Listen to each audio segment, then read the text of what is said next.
గం గణపతయే నమః. ఓం శ్రీ గురుభ్యో నమః. హరి ఓం.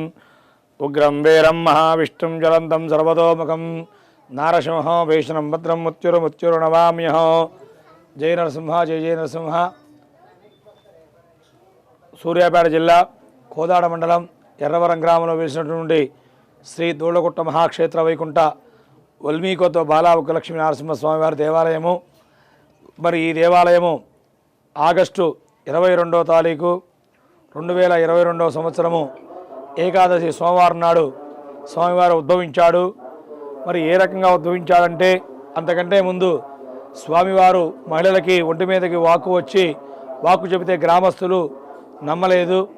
ఎవరిన పిల్లవాడి మీదకి వస్తే నమ్ముతామని చెప్తే ఒక బాలుడు నేరేడు చెరలో చదువుకుంటూ ఉంటే గురుకుల పాఠశాలలో అక్కడ స్కూల్ దగ్గర బాగా రావుడి చేసి తీసుకొచ్చి గుట్ట మీదకి వచ్చి గుట్టలో నేను ఉన్నాను అని చెప్పి గడ్డపారలో ఇది ఇమ్మనమని చెప్పి గడ్డపారతో ఫస్ట్ తోమి ఇదంతా పెద్ద గుట్టలో పుట్టాన్ని నీళ్లు పెట్టి నీళ్ళతో జలాభిషేకం చేయించి ఆ పుట్టని వేళ్లతో గీరాడు. గీరిన తర్వాత ఎదురుగా కనపడే స్వామివారు లక్ష్మీ నరసింహస్వామి.